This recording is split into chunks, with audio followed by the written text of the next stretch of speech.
Yes, welcome everybody. I think I missed Hello. the last one. I was traveling for the last workshop, but also for our last client roundtable. I'm so happy to see everybody here. I'm really happy to be a part of this. I sent our team a note saying, "Hey, do you guys mind if do you guys mind if I come in and play with you guys for a minute?" Um, Really nice to see everybody here. I would love it if you put your cameras on because I want to see your faces. This is a workshop. You guys are going to be engaging with it. If you're eating, that's okay. That's all right. It's 2 Eastern time, but that doesn't mean you can't eat. Um, I'd love to see what you're eating too. Yeah, I mean, you can share too with us if you want. Yeah. In fact, yeah, put in the chat if you're eating something. I want to know what you're eating. Actually, I would love it if you put in the chat we'll have your name, of course, but your organization and your role at the organization. I suspect our team knows you, but this will be helpful for everybody. Janet, I think I see you in every single one of these things. You could implement a new client for us if you want, Janet. Do you want to do that? No, not really. All right, fair enough. Good to know. All right, No, I have, I'm pretty sure well, you got that covered with Brett and Ashley and yeah. the And other ones. Clara and Meg. Yeah, we've got the team is awesome. Hey, quick show of hands or raise your hand in that thing. Who here is a new client, like sometime in the past, say this year? Who's started with PropFuel this year? I know Tim didn't. Hi, Tim. Hi, Uh, Tom. Welcome. right. Excellent. Well, I'd love to see so many people that have been around the block with us. Hi, Elizabeth. Welcome. Um, Excellent. I've got, for those of you that know me, you know what's about to come. For those of you that don't, you're in for a little bit of a dad joke. I always start these things with a dad joke. Part of it is stalling because I want to give people that are late to get in, but the other part is because dad jokes are just darn fun. Why did the cleaner take early retirement? Why did cleaner take early retirement? It's because he realized that grime doesn't pay. Grime doesn't pay. Hi, Senna. Hey, Senna, give everybody a wave. Senna is new to PropFuel. Senna is helping us with Hello. some of the technology stuff. And Hi, she just everyone. joined the team, what, a month ago? Is that right, Senna? About 20 days. Oh, yeah, not even a month yet. All right. Today's topic, and Brett, if you could correct me if I'm wrong, it's about nurturing. What's the official topic today?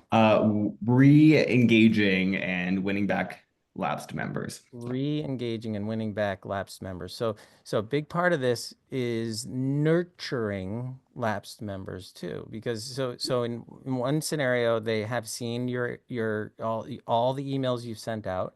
Some of them have already responded in a positive way, either a yes or some sort of positive intent to PropFuel. They give an intent to move forward, but they haven't done it yet. And that is not uncommon. So one thing we like to report on is this is the positive intent we've seen from people that are responding to this. But there's another part to that that is absolutely critical. And Brett, are we going to get into the nurturing component of this today? Yes. All right. The nurturing is really, really important. You cannot expect somebody to always do immediately what they're going to say. Hello, my friends from MVMA. Welcome. We got a whole room over there, huh? Excellent. Okay. So the nurturing component of the renewals, the lapsed members, that is critical. In fact, anytime you're getting intent from somebody, whether it's conference registration or anything, the nurturing component is a second part. It's the B part to the A.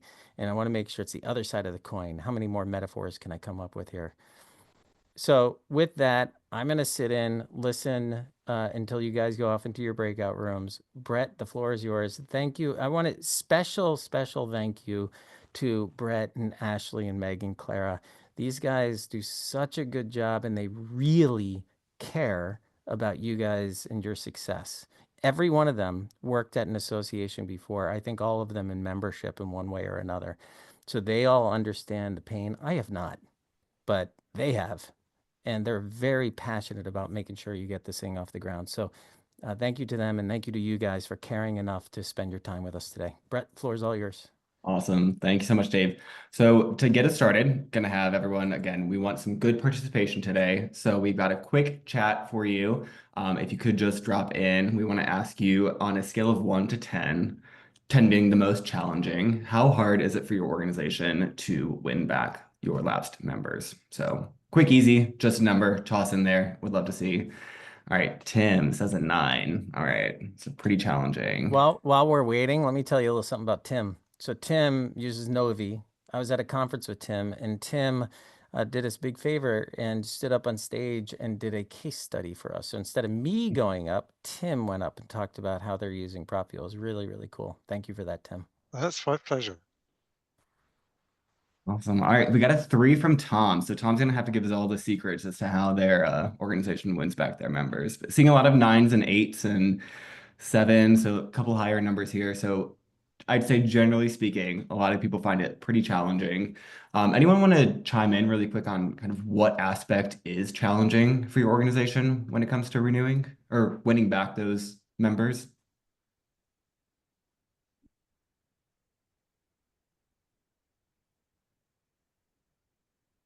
Okay. We won't judge you, I promise. All right, so we got rising costs and having raised dues as a result. Yeah, getting any kind of response is challenging.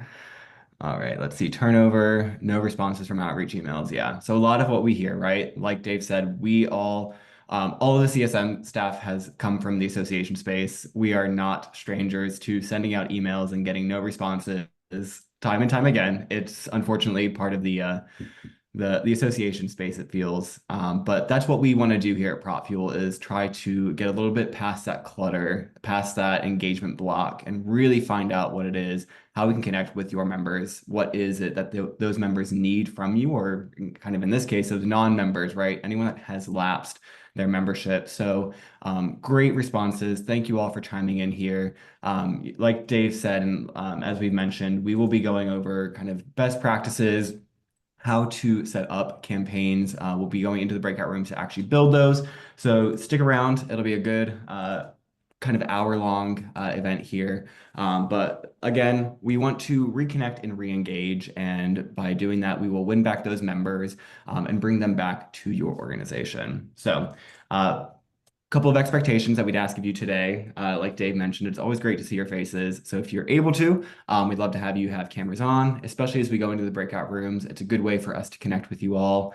And we do ask for active participation. These workshops are really, truly meant for you all to come to the table and get work done, right? This is your time to actually build these campaigns. And who knows, maybe by next week, you'll already have your win back campaign launched and ready to go. And you can start winning back those lapsed and dormant members. PropFuel ready. If you have not already logged in, now's a great time to go onto your PropFuel account and just get everything ready so that once we do go into those breakout rooms, you'll have everything ready to go for that. This is a hands-on approach. So as we are working through, be prepared to start doing some of those things in the system and actually getting to work in your account. And lastly, and most importantly, respect and collaboration. We all come here not knowing maybe the exact right answers, or maybe we think we know the right answers, but we might find out that someone might be doing something differently, not necessarily wrong or right, but it's just something different. And it's something that we might want to take back to your organization and see if it works well with your members. So just respect and collaborate. Every answer is a positive answer. And we just want to continue to foster that sense of collaboration across all PropFuel users. So let's see. Someone said it's my lunch hour, so I'm only turning off my camera so you don't have to watch me eat. That's okay, Dion. We appreciate it. We'll catch you next time. But again, just some brief expectations there. What we do want to go over today is really just kind of an understanding of what is a lapsed versus a dormant member. So we'll dive a little bit into the differentiation between those two member types and how it relates to what we do here at PropFuel in our campaigns. We'll talk about asking the right questions, okay? Kind of what Dave mentioned. You don't want to dive too deep into maybe that first question, or maybe you don't want to, or maybe you want to dive deep and get a better understanding of where your members are at. So it's going to be important to understand what those quote unquote right questions might be and how we want to build those into the campaigns. We'll talk about how to build from the blueprint, talking about copying past campaigns. So some of you that have been a PropFuel client for a little bit longer, you might have already done a lapsed or a dormant win back campaign in the past. And so you might not even have to build new. You might be able to copy from a existing campaign that you've run. We'll talk a little bit more about that and what that means. And lastly, we'll dive into our breakout sessions where you will work with our CSM staff and we will work with you to build a lapsed or dormant campaign. So with that, we will go right into kind of the membership timeline. So many of you, obviously within the association space, your members will at some point reach that first year or second year, whatever year, membership expiration date. So at that point, we want to make sure that we are reaching out to those individuals and connecting with them. First off, figuring out this renewal campaign, sometimes 30 to 90 days ahead of their membership expiration, if they are planning to renew their membership. Obviously, once that cycle ends, their member expiration date has hit. We would hope that that renewal campaign has been successful and they have renewed their membership. However, as many of you know, you will probably have a good amount of members that let their membership expire. And so this is where we're going to start diving into those lapsed versus dormant members.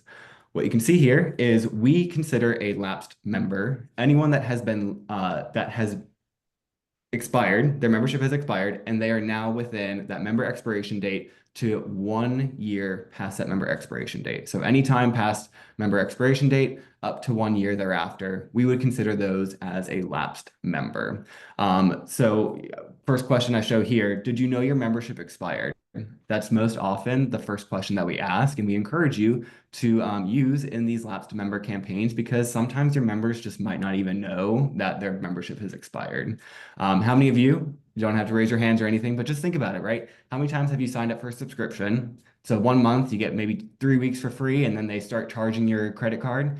And you don't realize until they start charging your credit card, and then you try to call the customer service, get it canceled, and everything goes along with that, right?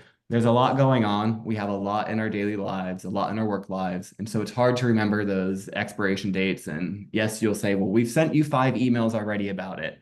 And of course, as many of you know, those emails sometimes go unread. So lapsed win back is really going to be hard hit at the very front end of just figuring out if they even know their membership is expired. At which point, once 12 months have passed, we then kind of think a little bit more differently about the member. So they've been inactive from your organization for over a year at this point. So anything 12 plus months later, after that member expiration date, we'd consider those individuals a dormant member. And so what we want to do with those individuals is kind of figure out, well, are you even interested in rejoining the organization? They might not be, but hey, we don't know yet because we haven't connected with them. We haven't engaged with them since their expiration, or maybe even since they've been a member. Maybe they were never engaged with you at all. But let's find out. Let's try to dive a little bit deeper into understanding maybe why they left the organization and what information maybe they needed or didn't get as they were a member that could have brought them back or made them stick around for a little bit longer. And so when we talk about this re-engagement, it's really important to understand some of these members just might need that extra little nudge to renew. Maybe they had good intentions of renewing, but just never actually clicked on the link, or maybe you're sending paper invoices and they just could never do the next step and they just didn't know which link to click through or didn't know which page on your website to get to renew that membership. So we want to make it a little bit easier for them by giving those direct links, really bringing them to the end goal of renewing that membership and rejoining. The dormant members, those might need a little bit more of a personalized outreach to reignite that interest. Again, it's maybe been about a year, maybe 3, 4, 5 years since they've been a member. So we want to make sure that we're really connecting with them and understanding maybe there's a benefit that they weren't aware of when they were a member that could be that solution to getting them to come back to your organization. So again, we're going to try to uncover some of those reasons why people might not have renewed. And really, through that re-engagement and that nurturing, we can better understand how to strengthen the community that you do have and help to grow, ideally, the membership over time and bring those folks back. Because most often it's easier to win back someone than it is to find a new member to bring them to the organization. So I saw a couple of things pop up in the chat. Want to just make sure. Oh, thank you, Ashley. So yeah, Ashley made a note here. She said clients often find that over 50% of their lapsed members didn't realize their membership had expired. Kind of right. Shocking, but it's true. And I'm sure many of you within your own organization would probably find the same data point behind your membership. And obviously, that's what we want to figure out through the PropFuel campaigns is who knows that their membership expired, and if they do know, maybe there was a reason that we can unpack. So now I want to talk a little bit about asking the right questions. I'm going to go ahead and drop in the chat here. We have a PropFuel question guide on our help desk. And it's going to be really kind of ideally helpful for you all to understand what types of questions you're asking and how to best capture that insight. We like to kind of frame this as, what if you were face to face with your members? What would you say? So if you right now had to go up to one of your members that was lapsed, what would you ask them? What would you tell them? What would you try to figure out based on knowing that their membership had expired and they're no longer a part of your organization? We can ask super easy questions. Yes, no. Like I showed just the slide before, are you aware your membership has lapsed? Some people will not even have known that their membership lapsed. It could be that it was just 30 days ago and they just weren't on top of it. But we'll ask that first question, super easy response. If they say yes, maybe there's a reason why they didn't renew their membership. So we're going to want to figure out more. We're going to redirect them to another question and ask, why did you let your membership lapse? And if they said no, hey, well, if you were unaware, then maybe you're ready to renew now. And so we'll give them a link to renew and try to nurture a little bit beyond that to get them to actually rejoin the organization. You can have a little bit more of an emotional response question. So you can see here on the other side, we are asking, why are you hesitating to come back? So, someone expired and they didn't renew their membership. They haven't rejoined. Maybe it's 12 months now. That's been passed since their member expiration date. So we just want to figure out, what was it that led them to not renew or not rejoin? Can be a variety of factors. Could be the cost, could be the timing, could be maybe just a personal situation. Maybe they just didn't vibe with the organization. We don't know, but until we've asked the question, we'll never find out. So it's really important for us as organizations to reach out to those individuals and try to figure it out. And then once you have captured that, that might be your opportunity to then take that one-on-one call and actually reach out to that individual and maybe talk through a little bit more about, hey, if cost is a factor, there might be some opportunities there, whether that be through scholarships or additional opportunities for membership join. But until that member knows, they might just kind of assume, well, it wasn't right for me, so I'm just going to stay away from this. So understanding about how to ask the right questions is always very important. And so, like I said, the question guide that I dropped in the link, it's a great way to kind of see what those opportunities are for direct, indirect questions, yes, no, emotional, the long term or the short term member engagement types of questions. So, sorry, we got some folks still joining us here. So before we move on here, are there any questions or any kind of questions that you all as an organization have asked your members that you have found to be very beneficial in uncovering some data points, key data points? Encourage you to either come off mute or you can drop it in the chat.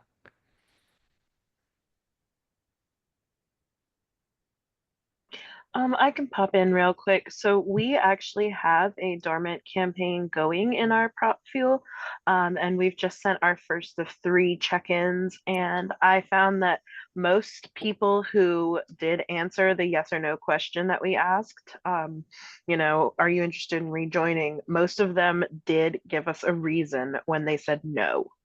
Yeah. And were you able to find, Madison? Thank you for sharing that. Was there a general commonality that you found from those that gave the reason? We haven't analyzed them quite yet, but we're just looking at the initial results and seeing what was like followed up on. Yeah. Awesome. Thank you, Madison. Anyone else want to share?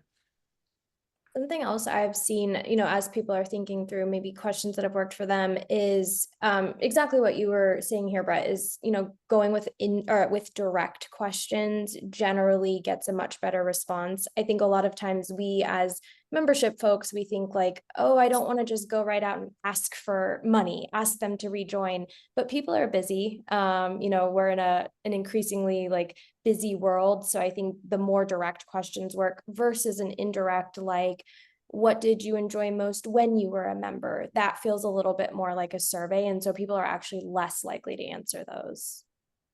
Yeah, thank you, Ashley. And that makes me think too, a follow-up question is always great. However, a follow-up question is an additional friction point that can cause your members to like not actually then follow up with you, right? So if you have an opportunity, what we usually refer to our clients to do is create branch questions, right? So instead of asking that follow-up within that check-in itself, have a branch question where it actually even goes separately. So if someone does give you a, hey, there's something else going on, then maybe capture that response through that additional branch question. So we can talk more about that too. And we're always happy as CSMs to walk you through what that process looks like. So great. Anyone else have a great question that you've used or maybe thought of here while we've been chatting? I'll pause for a couple seconds. We asked our members what's stressing them out the most right now. And I Yeah. was surprised at how many just open-ended answers we got. So we were able to reply and see if there was anything we could do to kind of help that what's keeping them up at night Yeah. question. Yeah. Thanks for sharing that. I All think right. alongside, I was just gonna add one other thing. I think alongside that, what I like to encourage too is like when you are asking why they're not planning to renew or what's bothering them, is taking that opportunity to like tell them how you're gonna help them to try and like win them again by being like, 'cause if someone says it has to do with cost, like how are all the ways that you can save them money throughout the year? It's kind of like a last effort, I feel like, to try and get them to stay. They could still not rejoin, but at least you've shared with them all the opportunities you could save them money. So I like encouraging that when you can too. I'd like to add something here if I could. I think one of the cool things that some of our clients can do now, and I'm sure some or many of you have seen the website engagement thing, is when somebody says yes or has some positive intent, now we can bring them to the website, where on the website, we now guide them through the process of renewing their membership. So it's like this handoff from one medium or one channel to another. And I think that's a really cool user experience. That's the direction we're going in when it comes to the personalization here. Rather than saying, okay, now go do this, which is good, and we're also capturing the intent, there's that full-on handoff of the baton to the next runner. Yeah. Perfect. Thank you, Dave and Claire. All right. Perfect. So I'm sure many of you have built from Blueprint already, but I think there's still a couple of folks that are a little late to the train here. So we're just going to give you a quick recap on how to build from a blueprint. If you've not used blueprints, they are a fantastic tool to basically create about 80 to 90% of your campaign within a matter of minutes. And so your job then as kind of the back end or the user of PropFuel is to then go in and make those edits to the check-in questions or the landing page text to really make sure that you're touching kind of what Clara said, right? If someone says cost is a factor of not rejoining, what are the ways that your organization can offset the cost of membership through the benefits that they'll receive? So it's 4 easy steps to create from blueprints. You'll essentially go into your campaigns tab. You'll create a new campaign, the big blue new campaign button. You'll create from a blueprint. We'll talk about the different blueprint options for the winbacks. When you go into PropFuel, I think, yeah, we've got 10 blueprints that are all related to winbacks. So each one has its unique characteristics. We'll talk more about that as we go into the breakout rooms.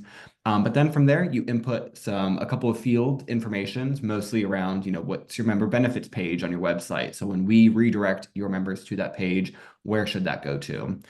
So once you've got that, you just click run. And again, within a couple seconds, minutes, you have an entire campaign essentially ready to be sent out within a couple days. You could even usually sometimes send it out that day if you're ready to get to the edits. So super easy to build that. Again, once we go into the breakout rooms, we'll walk you through those steps. Hey, Brett, can you talk for yeah, a go minute ahead, Dave. about the importance of in the settings, the AI functions or the foundational AI function in PropFuel? Or can somebody I talk can to that? talk to it. Thank you. I know what you're Because indicating. if I'm not mistaken, and I could be mistaken, Clara, but if I'm not, and Brett, I didn't mean to put you on the spot. But I actually think you guys can talk to this better than I can. If I'm not mistaken, these blueprints utilize the foundational AI connector stuff in the user settings. Yeah, so it's going to use, when you input the form, it's going to use like the information you inputted, what the blueprint has in it, plus the AI to like generate all of the content for you. And so within your settings under advanced settings, and we can do this in the breakout rooms too, so you guys can see exactly where it is, but there's the option now for an AI assistant where you can go in and select like the tone you want to have. So if you want more of a casual tone, I'm not sure I've ever seen anyone use confrontational tone, but there is a confrontational tone if you do want to get aggressive. Do we have that in there? Or it's like, I don't know Confrontational? if it's confrontational or like assertive. It's Assertive. I something think like it's an that. That's what it assertive, is. yeah. Yeah. So you got the option to like select the tone that you want. You can also drop in like an organizational summary, benefits information, price information, so that then when you're using the AI throughout PropFuel, it can be like a bit smarter in what it's using, and it's using the language that you would phrase something from as opposed to what might be kind of generated on your about page on your website or something like that. So it's going to use, it can be a bit smarter throughout PropFuel if you put in that information ahead of time. And AI is used in the blueprints, and then you've probably all seen it's used throughout campaigns too, typically at the subject line level, at the workflows level, on the landing pages. There's a lot of opportunities to use AI, so it just makes all of that a little smarter when it's generating the content for you. I think it's a really important thing to do inside of PropFuel if you're going to utilize all the AI functionality. And it's a one and done sort of thing. So once you get that set up, you're all done. And I think my camera just crapped out. Clara, can I ask you a quick question about that? Yeah. If we have multiple users, is the AI set up for me as well as my other people, or is it one personality from PropFuel from our company? It's one for the company. So the settings are for the company. So you do Okay. it in the advanced settings of the account. So what you set would be the same thing that someone else at ISCPA would be utilizing too. Okay, thanks. Yeah, thank you, Claire, for diving a little deeper into the AI. It made me think when Laura asked the question of could you have different voices? It almost makes me wonder, like, right, if you have a membership engagement, that's a little bit more gentle, and then you have your assertive membership renewal voice to kind of really hone in on those folks that might need that extra little push. All the to way get- to confrontational, Yeah, right. which is Oh, it's not not a the right setting. word. It's not, yeah. I slipped up my words. It's assertive, not confrontational. I But like I like that. it. Somebody should Angry. try it. Yeah. Yeah, let us know. Just reach out to us. Let us know if you use confrontational. Let us know how it goes for you. We should have a generate a dad joke wand in there. Would you like to generate a dad joke for your next? Anyway, go on, Brett. All yours. Okay, thank you. I got one. I'll put one in chat. Awesome. All right. So really quick before we go into the breakout rooms, we just want to kind of highlight again, some of you might be aware or maybe unaware that you have the opportunity to copy campaigns. So it's a great resource to be able to essentially take the entire campaign that you've created, all the edits that you've put into the work, and just take that campaign, copy it over, and then you can make edits from that new campaign. But generally speaking, the entire structure is going to be there for you already. So a couple questions that we encourage you to think about as you're determining whether you want to build from a blueprint or copy a past campaign would be, one, have you run a lapsed or dormant win-back campaign in the past? If so, you might want to consider copying that campaign because, hey, again, you've done the work to make those edits. Let's say in 2024 you ran a win-back. Maybe it's worth copying that over for 2025. Second question, kind of maybe a follow-up is, have there been any major changes to your membership benefits? Meaning, have there been drastic updates to the benefits that you would be offering your members that you want to make sure are copied into or refreshed in this new campaign? And so understanding if you have had major changes or not, that might be a consideration of whether you want to start from scratch or start with a copy of the campaign. I will make a note here really quick. As it relates to lapsed and dormant win-back campaigns, we recommend you refreshing these on an annual basis. So thinking about, right, so you have your members that expired within 2024, whether that was on the anniversary cycle or the calendar year cycle, you had members that expired. You brought them into a lapsed win-back campaign for 2024, and they ran through that entire campaign. Ideally, they renewed, maybe they didn't. Regardless, if they did renew, and then come 2025, they've missed their member expiration again, and they've expired again. Now, they will not be able to be brought back into that existing lapsed win-back campaign from 2024 because they've already run through that entire campaign. So we can only have the contacts go through the campaign one time. Again, I think most of you know, we connect the individuals via their email addresses. So if the email address has already existed in that existing campaign, you'll need to create a copy for the new year. So again, generally speaking, we recommend that annual refresh of your lapsed and dormant win-back campaigns to make sure if a member has a tendency to lapse every year, you continue to reach out to them accordingly. I see Claire shaking her head. She must Yeah, I have. was just gonna say, I feel like when I was with an association, you have your usual suspects each year that don't actually renew on like the date that they were supposed to renew by. And so by copying your campaign each year, you're making sure you catch those people each year over year as opposed to losing them if you don't copy the campaigns. This also applies to any renewal outreach ahead of expiration. You want to copy those over annually and refresh them as well. Yeah, perfect. Thank you. Just one quick question. Does this apply to all kinds of campaigns in the sense that once someone's removed, you cannot add them back in? So tricky question, Madison. So if someone has been removed, you could add them back in. However, if they've run through all of the campaign check-ins, they wouldn't start back from the start. They would just basically start back where they were last in the campaign. Kind of an example, if you had 4 check-in questions, they got through check-ins 1 and 2, and then they were removed, and you bring them back in, they will pick up right back again at check-in number 3 and go to check-in number 4. I think the easiest way to think through it is someone can only go through the whole campaign one time. So they can't, nothing's going to re-add them once they've gone through it the first time. Like they can only go through a campaign one time. And in some instances that makes sense. Like a new member onboarding campaign, it might make sense for someone to only go through it one time. Whereas renewals or lapsed or even sometimes dormant campaigns, depending on if people leave for that long and then keep coming back, you're going to want to refresh those each year because you need people to go through it each year over year. It also gives you a chance to refresh it too, maybe make it from different people because you are going to have your usual suspects. You don't want to send them the same thing every single year. You want to at least freshen it up a bit, but yeah. Yeah, and some things we see too often, not too often, we often see as well are, hey, maybe you've switched your AMS and a lot of your links are linking back to your former AMS login page. Obviously, that would be less than ideal when you are trying to send your members to renew their membership. They need to be going to the correct database source to make that renewal. So again, just some of those things to think about. We'll actually be planning a spring cleaning workshop here in the coming months. So keep an eye out for that. We'll walk you through our best tips and tricks to essentially this, right? Understand when do you renew, when do you refresh, when do you copy, what are our tips and tricks to kind of clean up your PropFuel account. So again, keep an eye out for that. We'll be going into more during that session. So with that, we are going to go ahead and pause here to go into our breakout rooms. We are going to be doing 2 breakout rooms today. We have 2 options. We're either going to run one that is based for organizations with individual memberships.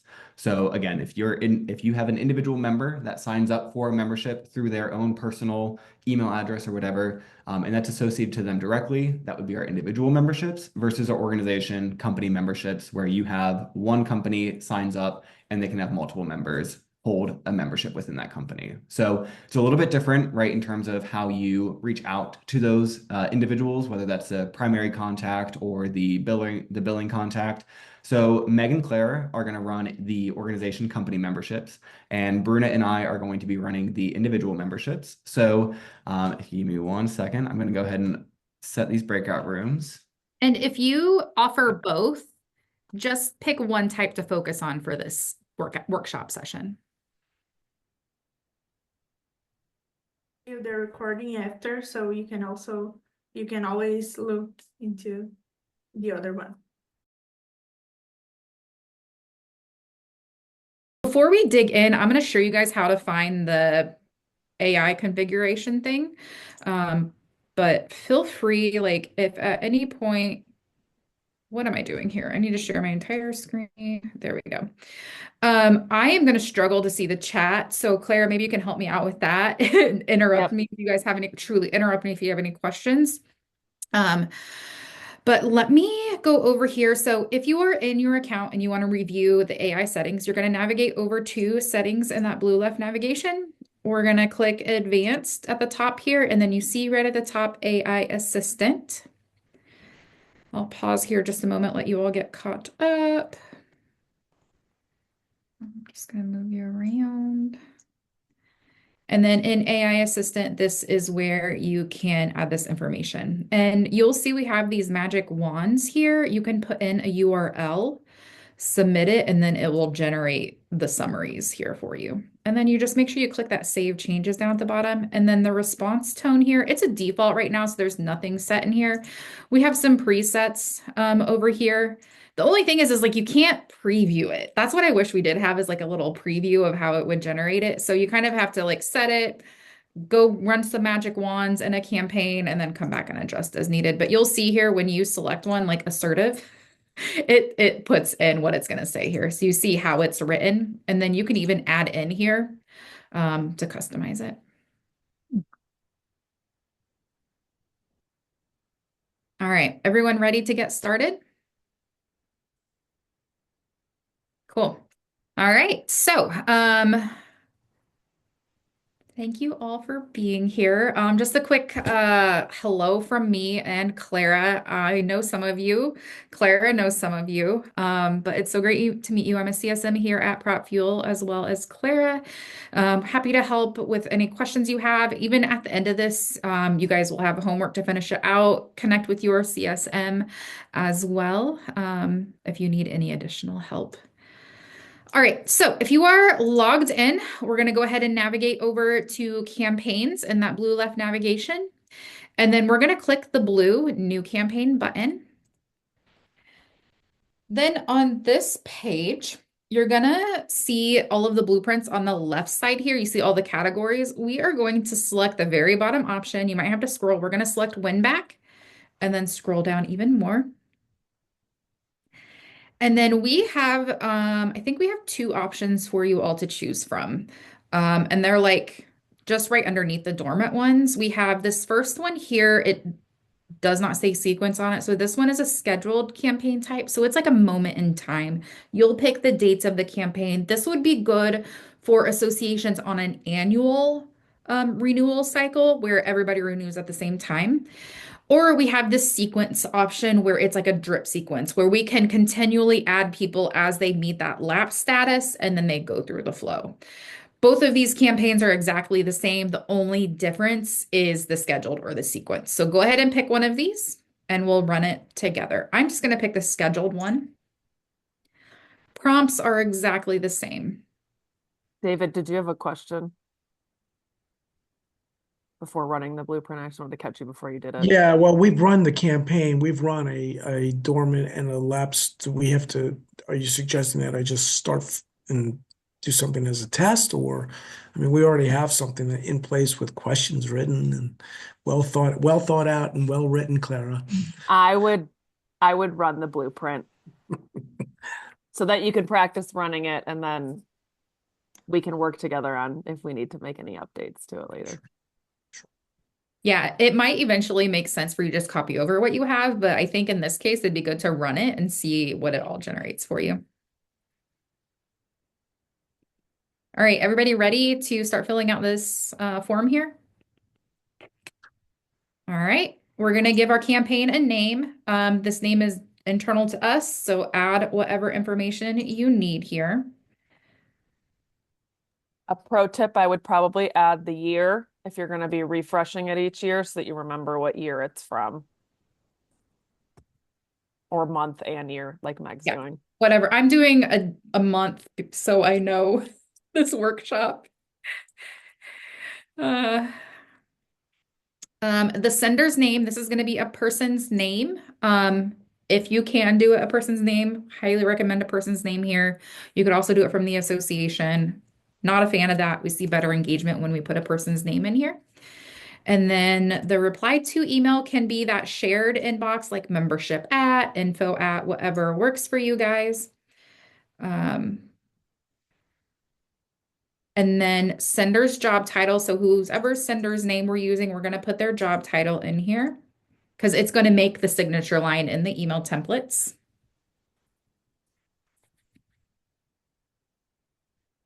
Then we want the link to rejoin.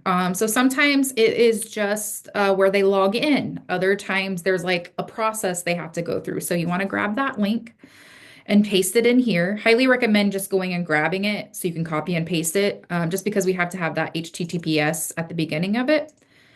I'm just going to put in a PropFuel link here.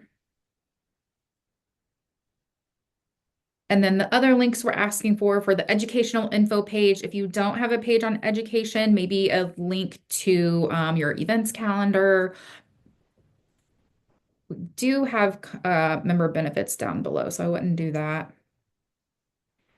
And if you like truly don't have a page for any of these, to run the blueprint, you have to have all of these filled out. They're all required. So just put something in there and then we can remove it later.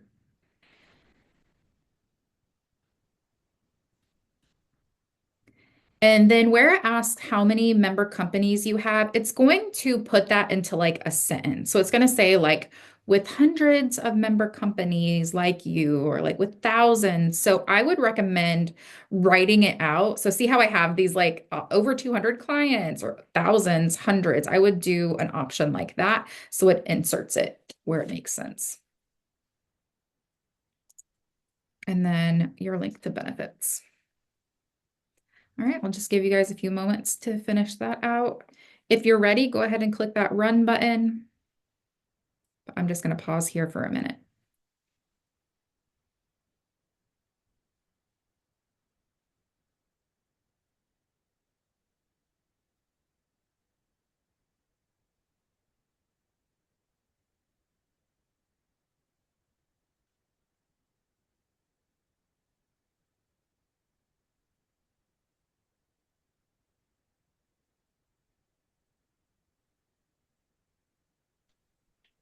Mine is taking a particularly long time to run.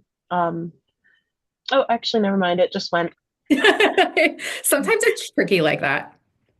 I was on a client call earlier this week. They were using Edge as a browser and the loading box never loaded, but the campaign did run in their campaign. So Edge is weird.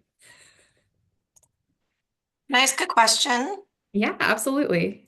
So we have two different types of memberships. One is our restaurant members and one are vendor members. They have different sets of benefits, different rates. So I really should probably do two different campaigns. So, Dion, what I would recommend is run this blueprint one time, do a version for restaurants, copy it over, and then do a version for your service providers, because that way it'll just be so much easier to edit your content.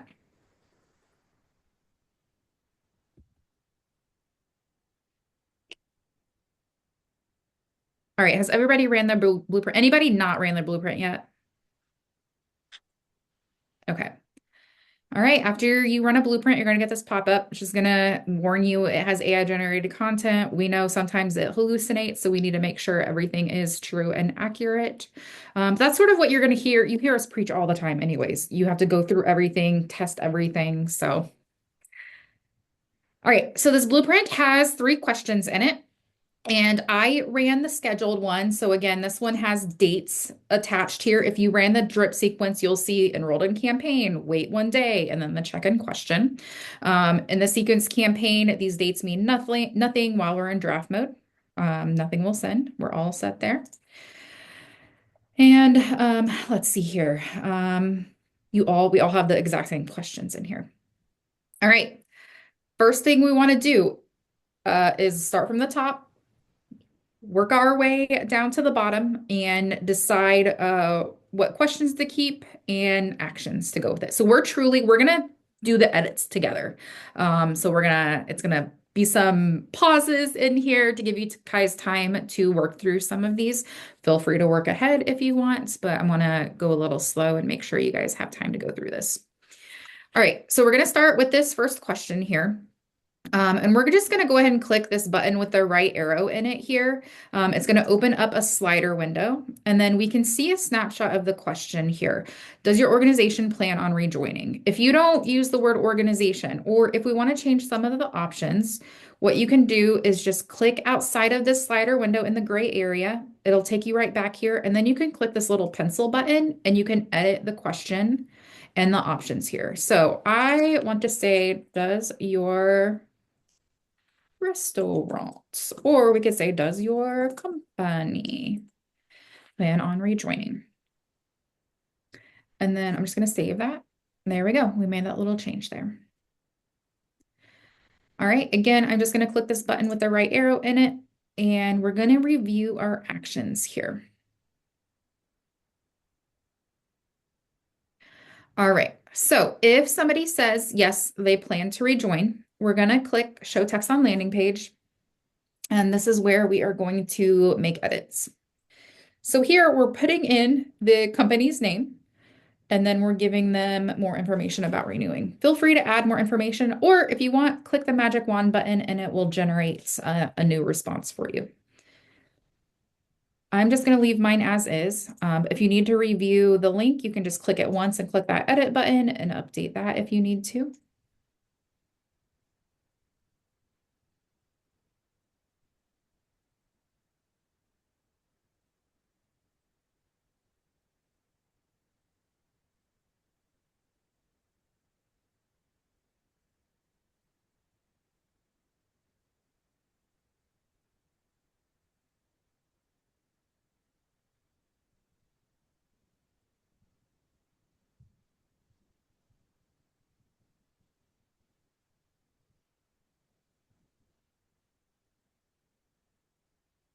I think I forgot to record this.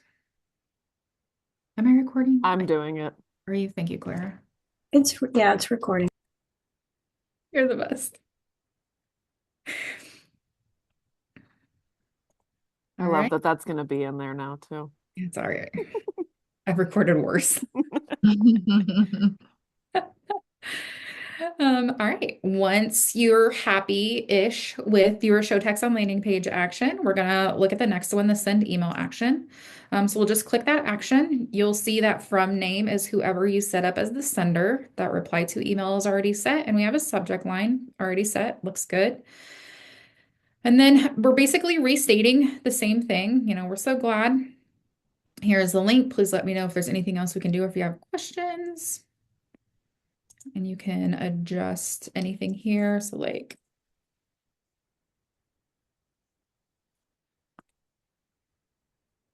you can make that bold.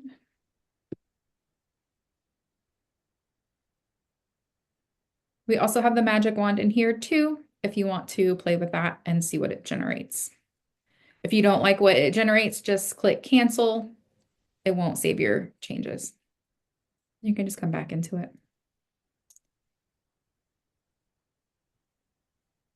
Hey Megan, I've got a question. Are you able to embed a video into either of these options? Yes, absolutely. So what you'll do is you'll get the embed code from like YouTube, Vimeo, whatever you're using. And then up here in this toolbar, you see these two little carrots. You'll click that and it takes you to the code. I promise it's not scary. You'll just find where you want to insert it. You'll paste your code in here. You'll click the carrots again, and then your video will be embedded in here. And then you just Okay.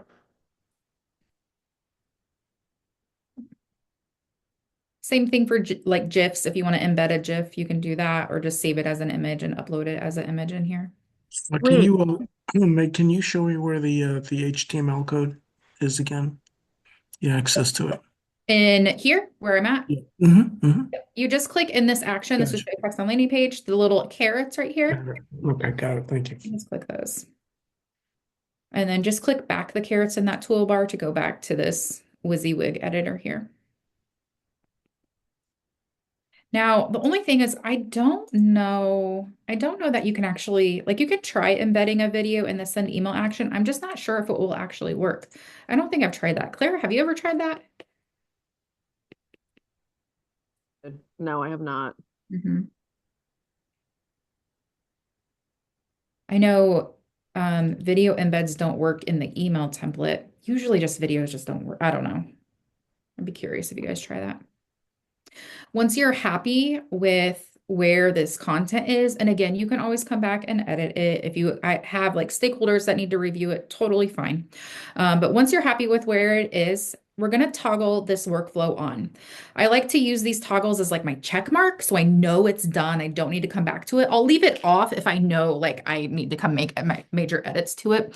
But once you toggle that on, it's kind of like a nice little, okay, I know I finished this one. We're good to go there. All right. Anybody still need time on that first workflow? All right. We're going to move on to the next one. So for the next one, we're doing if they selected no, we're not planning to renew. We have a redirect action here. And what you're going to need to do is you see how this name breaks to the second line, and then there's a little pop-out square here. It's like a square with the arrow pointing out of it. We're going to click that little pop-out square. It's going to then take us, it's going to open up a new tab with this branch question in it. So go ahead and click that little pop-out square.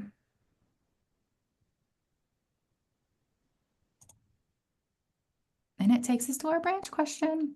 Now, before we open up the workflows for this, if you want, let's click the pencil icon and let's review the question itself.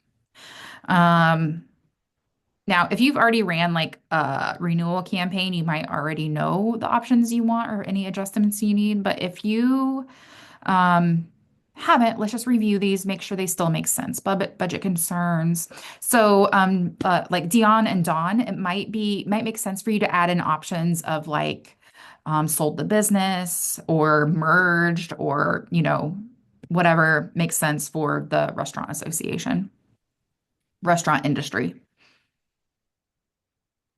Yeah, I would think of like common reasons that you hear members don't renew their memberships for, like their drop reasons is what I typically suggest for these. Yeah.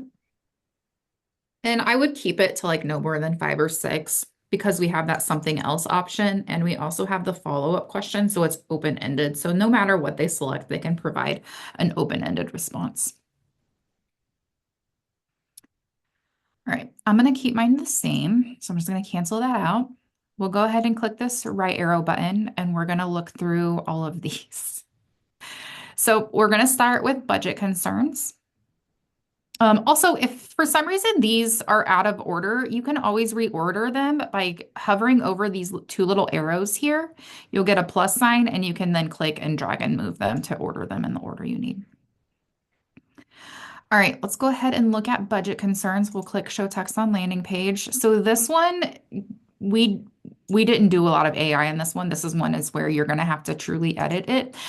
Think about, because this is your company organizational members, you want to, again, we're going to honor the no. They're not planning to rejoin. We want to at least give them the information that they need to understand why, even though you're facing a budget issue, they're still going to get that return on investment or, you know, what they get for it. So this is where we're going to include those high level benefits. If everybody, every human being underneath that membership gets access, let's let them know that. If you guys have like scholarships, payment options, partner programs, anything like that, we want to let them know that here. So you can add that in. Feel free to click that magic wand button as well, see what it generates. Sometimes it's pretty decent. It'll do like a bulleted list of those benefits. But yeah. I can do the magic wand, but it's not going to be great for me. Thanks for joining us, Kristen. Because my test account is not an association, it's going to be a little wonky in what it creates. Yeah.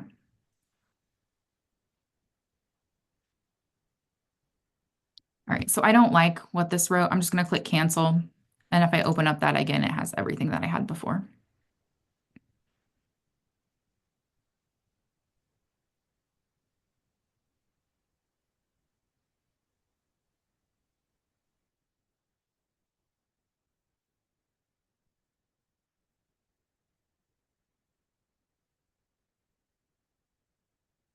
This question I feel like is the heaviest lift of them all. Once we get this one set, are reusing it all throughout the campaign.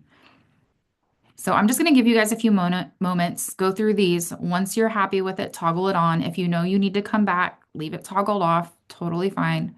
Truly, I'm going to give you guys like 5 minutes here to go through these. If you have any questions, chime in, throw it in chat here. Just going to let you guys do some work.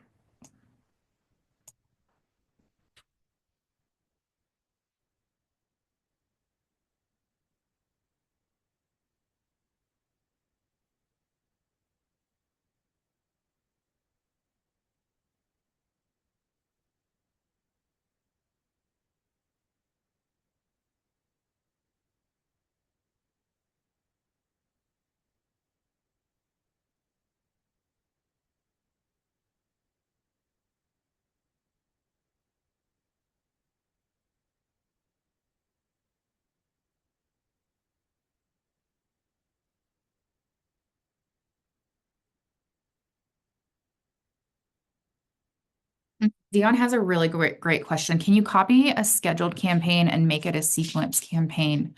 Unfortunately, no, you cannot. What you would want to do, however, there are ways we can get it to a place to where we can easily make it a sequence campaign. So if you have a scheduled campaign, what you can do is first save your workflows. So give them names, star them, and then your templates. So gear icon templates, save a copy to your templates, maybe name it like the campaign and like check-in 1, check-in 2, check-in 3. And then what you can do is open up your campaigns tab. We can do create new campaign. We can create from scratch. You'll select your channel of email and then sequence. You'll click create campaign. And then what you'll do is you'll click add check-in. You'll select my questions. You can even like star questions that you know you're going to use, but let's see here. For example, does your company plan on rejoining? I'll put that in here. I'm going to select it. I'm going to click my right arrow button here, saved workflows. Look at that. They're all in here. Just copy each of these in here. And then gear icon templates, select that template that you just saved. Truly just a few clicks, you can have it from a schedule to a sequence. Great question though. Thanks, Dawn. So glad you were able to join.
All right, I'll give you guys a couple more minutes and then I want to talk about this very bottom workflow here with the alert on it.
All right, I'm going to talk about this action we have down here. So on this question, you can see here this little gray text, please share any additional details.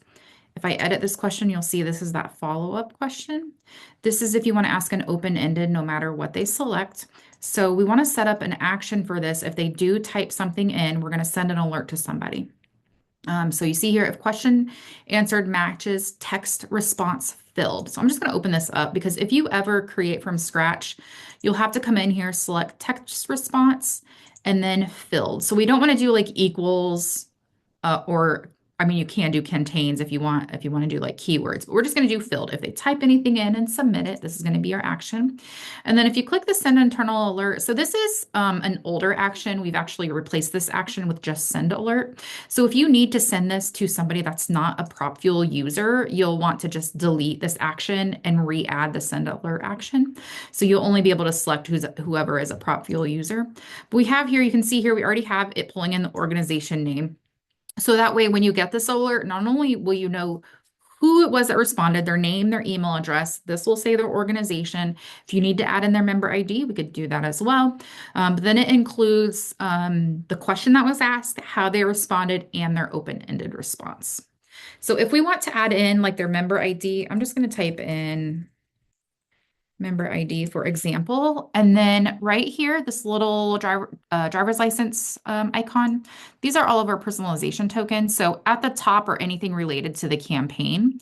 So if you scroll down, you'll then see all of our personalization tokens. I don't actually have a member ID in this, so I'm just going to pick title. You just then click that right arrow button next to the token and it inserts it there. Now, if you need to create that field and map it, that's a whole nother thing. We're just going to pretend it already exists. And then again, if you're like, oh, actually, I can't use this action because I need to put in an email address, I'm just going to copy what's in here, delete it. I'll click add action, send alert. Just going to paste in that text there. And then you can type in a new email address. And then click add. And then sometimes I'll update the subject line because it just pulls in like the name of the campaign. I like to keep PropFuel alert because you can always set up like rules in your calendar to look for that. But this one we could just do like not rejoining reason.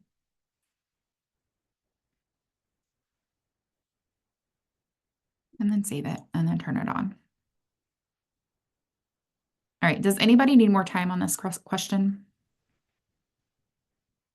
All right, so what we're going to do in your browser, we're just going to close this tab that this was in. We're going to go back to this the email tab, the email campaign. If you don't still have the slider open, it should be, unless you came back and poked around like I did. We'll just click that right arrow button on this first check-in question. And then we're just going to toggle this no workflow on. That one is all set. Also, we have an action here to remove them from this campaign. So we're going to honor that no. If they tell us, nope, not renewing, we're going to just remove them from the campaign and not keep bugging them. All right, our next one here is if they say, I'm not sure. So again, just like the other one, you actually have some options here. So I'm going to show you what the current way this flows and then talk about another option you have available here. So again, just like the redirect above, this breaks to another line, and then we're going to click this little pop-out square. Takes us right to that branch question. And then the options are, I think they're similar to the previous one. So if you want to keep this, like if you want to find out, tell us more, or why are you unsure if you plan to renew, you can edit this question. Another option would be to delete this action and just do show text on landing page. So if somebody says they're not sure, you can then just immediately say, we understand, we hear you. Here are the high level benefits you get. Here's like your ROI, and we urge you to rejoin the association. That way, that route, it's less friction because this route, we're branching them over, asking them another question, and then responding to them. So the actions are similar. If you're going to keep this branch question, you can open up this other branch question in a new tab and just copy and paste what you edited. But yeah, up to you what you want to do here. So I'll give you guys a few minutes on that. And again, if you want to swap this out, you can just click this, click actually, instead of clicking the pop out, you'll just click the name of it, click delete, and then you'll click add action and you'll do show text on landing page. And I would recommend just clicking that magic wand. Let's see what it generates and going from there. Any questions about that?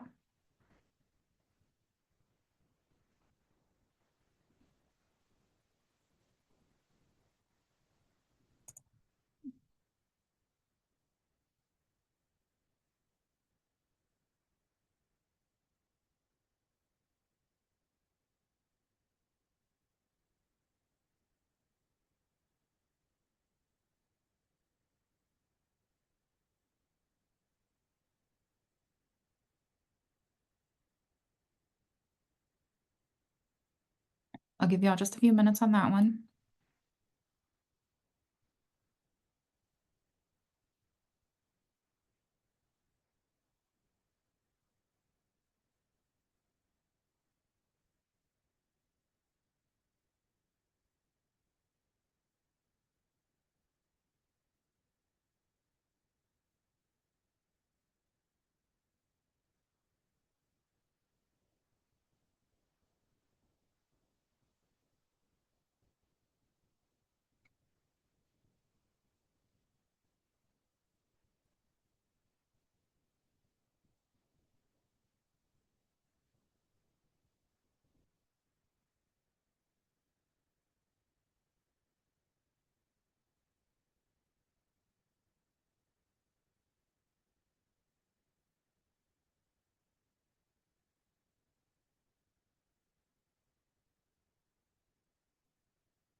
All right, when you're ready for that one, we'll either close that tab out.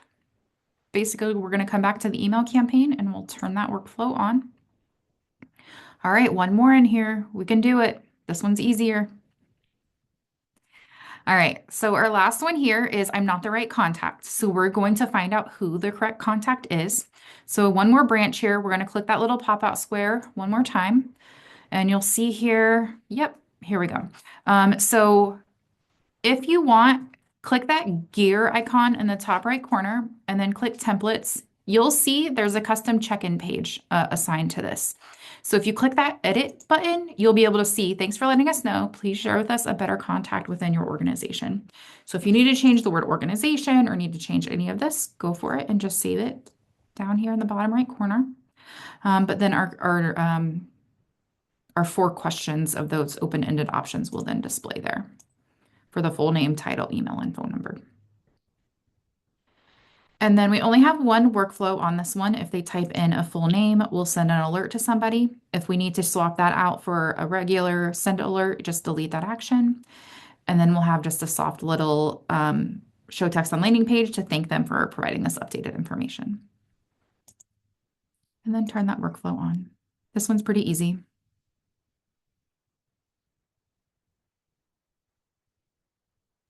Can you show that I have I'm updating my last anyway, I don't see that question option for me. How can I add that in? Yeah, so you don't see I'm not the right contact? I don't have, and I'm gonna, yeah, I don't have it in the campaign I'm looking at, so I guess I'll just have to add that in. Yep. So what you can do is just click the pencil icon on the question and we'll add that option. Okay. And then did you copy over a campaign? I have one that I created from a blueprint a few months ago, and so I'm updating that. Okay, cool. So what you might need to do is to create this branch question from scratch if you don't already have it. Yeah, I think I'm gonna have to do that. Okay, I'll walk you through that really quickly here. So you'll just go to campaigns, create new campaign. We'll do this create from scratch, give it a name. The channel is going to be that web/external. Okay, try that. Yep. And then you should be able to come back to your email campaign, do a quick refresh on your browser. And then that new question, when you click like add action, redirect to another question, you'll click your drop down. Any new ones will be at the very bottom of your list here. So you'll just scroll down and select it to connect it up. Okay, wait a minute. Sorry, do that. Show me the first part one more time. Yep, how to create it. Yeah, oh, see, I have some web externals in here, but I can't tell what they are, so I Yeah. have to look at all of them. Yeah, that's what's hard. Hold on. All right, I'm gonna have to look at all of them. Maybe it's in there and I couldn't find it. It's okay. Do you want me to show you how to build it from Yeah, scratch? go ahead. One more to just the first part again. Okay, no problem. So you'll go to your campaigns. Yep, yep, New campaign, yep, name, yep, web/external, yep, and create campaign. yep. And then you'll just click the add check-in button to add in these options. Let me show it to you here. This one is broken out. You could just do one if you wanted, but you'll basically do like a full name open-ended option here. Open-ended, full name. Oh, okay. Okay, great. You just click the add question button underneath it to add any others here. Okay, great. And then only one of these needs a workflow, not all of them, just to send an alert to somebody to make those updates and then to just thank them for updating the information.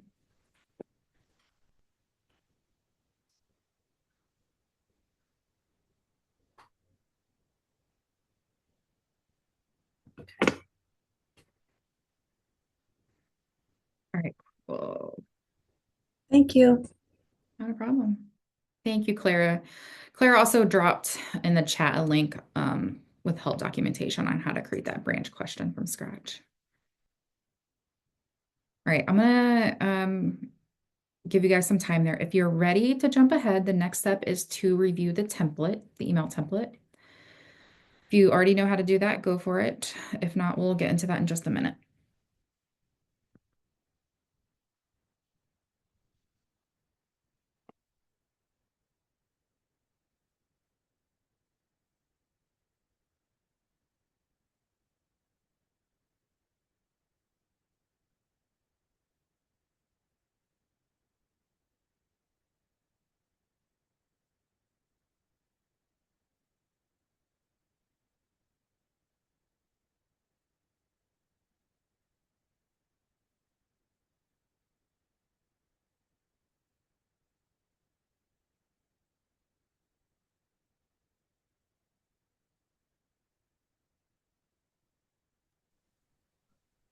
I know we're not this necessarily this far ahead, but for the May 6th question, one of the responses says, connect me with a someone. So I just wanted to make sure that wasn't just me. One of the answers for the question. Please have a someone reach out to me. Yeah, we need to fix that. Good catch.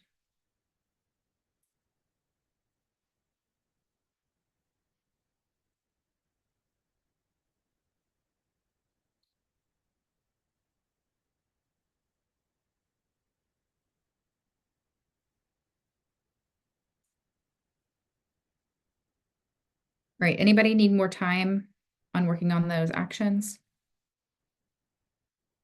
All right, let's pull up our email template. So we're going to go back to the email campaign.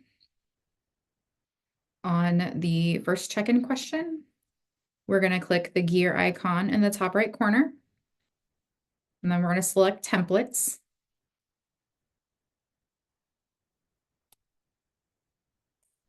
And then on this pop-up, we're just going to click edit on that email template. And you'll see an email template editor open. All right, you'll see here we have a personalization token pulled in for first name. If you don't see that, you can add that in by just clicking into the text. Click the S in brackets is where all of your tokens are, and you can grab like contact name or whatever makes sense for you. It's pulling in your association name here a couple times. If you want to pull in their organization name, you can also do that too. Just the S in brackets, you have to have your cursor clicked into this text block to add that in to wherever you need it, and you can grab that organization token. But adjust this as needed. We have our signature line down here. And then over here on the right, you have that sender's name, that reply to email, and that subject line. If you want to adjust that, you can click that magic wand button. It'll cycle through some subject lines, or you can just update that there. Once you have your updates made, just click save in that bottom right corner.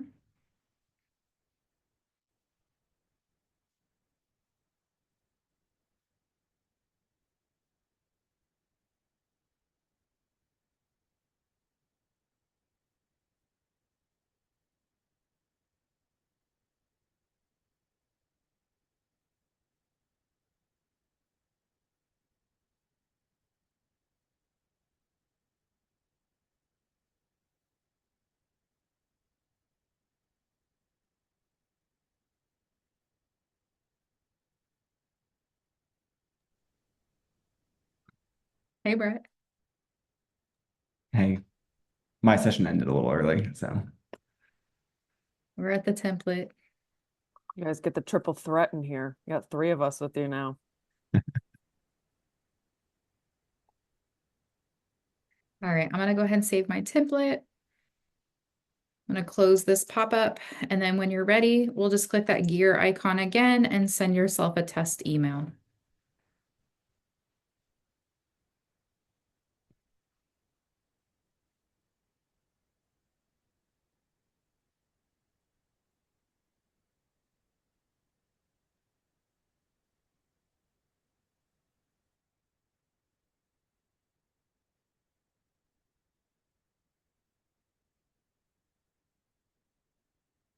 Once you get that test email, you'll want to click through all the options, make sure the flow is working well. Testing is where you find if something's broken, because PropFuel has a lot of moving parts in it. We want to test everything before it goes out live. Now, so like if you guys have to come back to this first question to make edits, totally fine. Once you have this first question, like close to 100% done, the rest of it, we're just reusing content.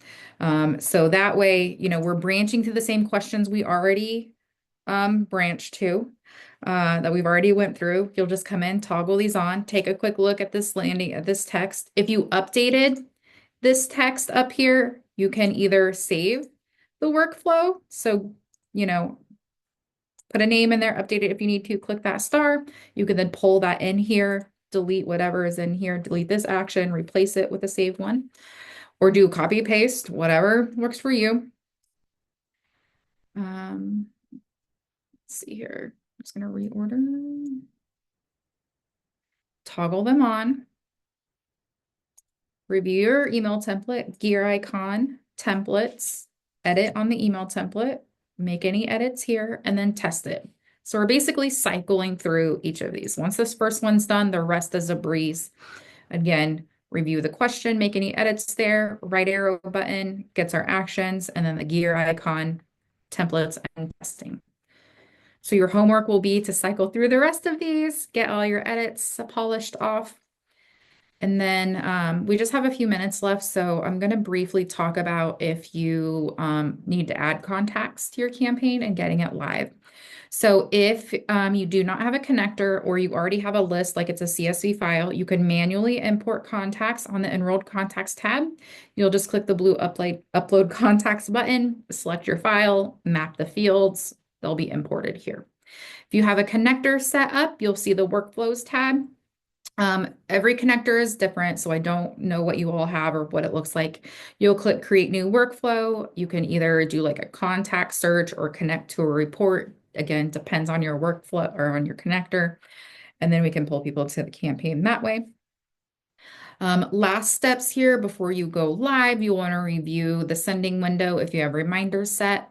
You want to probably set up a suppression list of people who have renewed their membership. So then if people in this campaign do renew their membership, they're swept out of it. You can then also add a conversion list as well.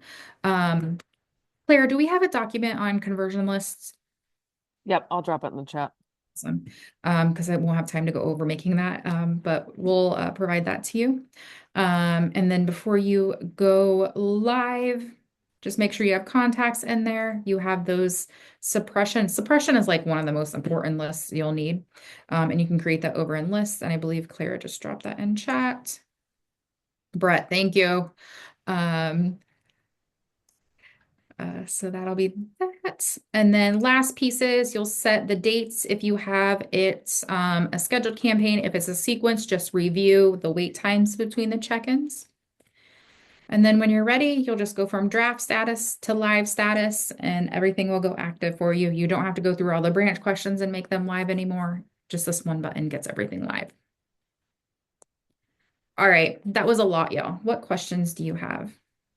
Just one follow-up question. I might have totally missed it. Are branch questions and embed questions the same thing? Yes, Okay, thank you. absolutely. Great question. Sometimes we also call them, you might hear them called like redirect questions too. So those three are kind of interchangeable. Okay, thank you.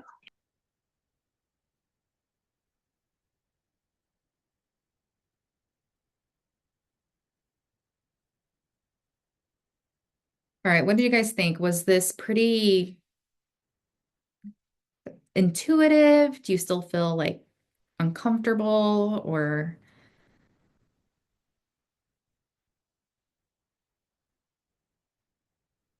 as you do it more, it makes it become second nature?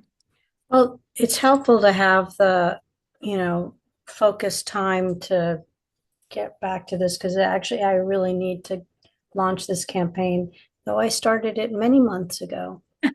It is now time really that I need to send it.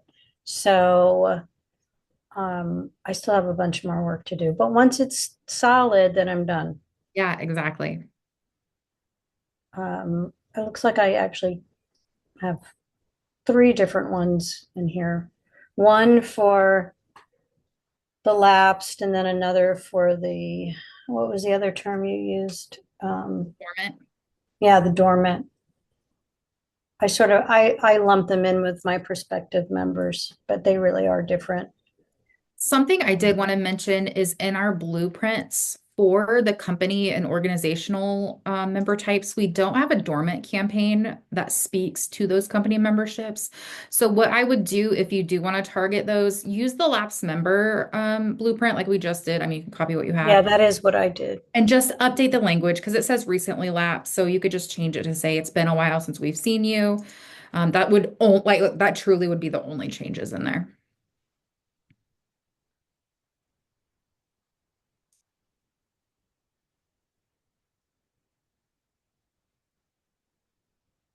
Awesome. All right. Thank you guys for joining us. I really appreciate it. If you guys need any additional help or have questions, just connect with your client success manager. We'll be more than happy to help you. We'll also send this recording out afterwards too, if you want to watch it all over again. But I appreciate your participation today. Thank you. Thank you so Thank much. you. Bye, Good everyone.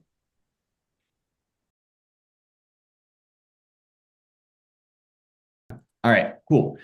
So today we are going to, again, be working directly in your PropFuel accounts. So I recommend you all having your PropFuel account ready. And, if you already have an existing lapsed campaign that's running or a dormant campaign that's running, and you want to run the other one, or maybe you just want to kind of build along with us, totally up to you to decide how you want to do that. What I want to share really quickly before we do dive in is just a quick kind of explanation here of some PropFuel language that you will obviously probably have seen, or maybe you haven't seen it, but now's a great time to kind of catch up on what these mean. So when we are building a lapsed campaign or a dormant campaign, when you go into build from a blueprint, you're going to see that there's a couple of options for the type of win-back campaign.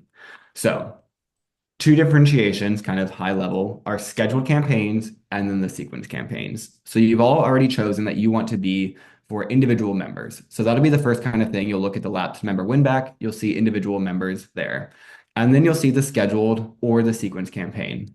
So the two differences here, a scheduled campaign is going to be check-ins are set at a specific date. So let's say you want to send all of your campaign questions within April. You could select the specific dates within April to send all of those check-ins. This would be good if any of you have calendar year renewals. So say, for example, all of your members expire on 12/31 of every year. This is a great way to kind of follow up once that 12/31 date has happened, because anyone that didn't renew would all be now expired at the same time. And so you can use a scheduled campaign to basically say, all right, 2 weeks after that expiration date, I want to send the first check-in. And that might be on January 15th. And then a month later, so February 15th, give or take, we're going to send the second check-in. And it's going to be all specific dates. That'll be your scheduled campaign. Whereas the sequence campaign is going to be where you set a series of events through the check-ins, basically saying on this day, we want to enroll the contacts. And then after a certain amount of days or hours, we're going to send that first check-in. And then 2 weeks after that first check-in, we're going to send the second check-in. Basically, you're going to create a sequence of events that happens once that individual has been brought into the campaign. So this one is going to be good for anyone that has anniversary renewals. So again, your member joins, let's say they join today, April 17th. They have a full year of membership within the organization. Maybe you have them expire at the end of the month, or maybe you have them expire 365 days after they've joined. Regardless, you're going to have members expiring at different days throughout the entire year. So you can't necessarily add everyone to the campaign and send all the check-ins at the same time, because everyone's going to be getting those notices at different points throughout that lapsed win-back or dormant win-back campaign. So I say that because now what we're going to do is we're going to look into PropFuel, and we are going to start building our campaign. Before I do that, any questions from anyone here before we get started? All right. We're all just so excited. We just love building dormant campaigns. We want to win those members back. All right. So you'll see here, I've got my PropFuel account open. So I am just showing, once you log in, I've gone to the campaigns tab, and I'm going to click on new campaign. So again, right now is a perfect opportunity. If you are not working in your PropFuel account, I would encourage you, please log in and start building with us. You won't have to set this campaign live. You can choose to let this always live as a draft, or maybe you just want to get a little bit of practice. No matter what you do, I definitely recommend working through this with us. So clicking on new campaign to start, we'll want to create from a blueprint because, again, hey, it's going to do most of the work for us. So at the very bottom of the create campaign from blueprint, you're going to see win back. So we're going to drop open the win back here, and we're going to select either the dormant member win back or the lapsed member win back. I'm going to show it as an example today, the lapsed member win back. Again, you're free to choose whichever one you'd like here, but I'm going to choose the lapsed member win back. I'm going to choose individual members, and I want it to be a sequence campaign. So again, I'm choosing sequence because I want to make sure that I can reach out to my members whenever they expire. Similar to how you all have a contract with PropFuel, it will expire at some point, and we will reach out to, hey, do you want to continue working with PropFuel? So We don't know when that will happen, but we know it will happen at some point. So we'll use a sequence to target that. When you start opening up the blueprint, it's going to give you that kind of reminder of what you're building, a little bit of information about it. And then we're going to be required to put in a couple of field data bits here to populate the campaign that we're building.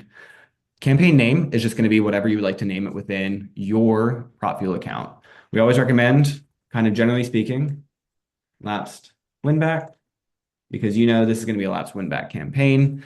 And the next part here, I will either recommend saying kind of like either 2024 expired, or I know that I'm building this one for my 2025 year. Again, if you want to refresh these annually, just try to kind of indicate what that campaign year was. Sender's name is going to be whoever you want the emails to come from. In this case, I'm going to have all my emails come from me. So I'm going to put my name here. And then your reply to email address. You can either make this your individual email. So let's say in my case, I want all my responses to come to brett@propfuel.com. Or maybe you have a more of a catch-all, like a distro list that you want to use. So everyone on your membership team could get access to the emails when people respond.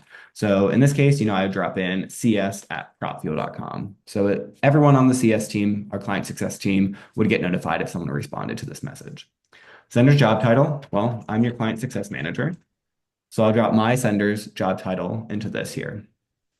The industry type, this within the campaign blueprint will be used to kind of say, hey, are you ready to rejoin a group of what type of professionals? Are you in the medical industry? Are you in the pharmaceutical? Are you in the aeronautical industry? We are in the association management industry.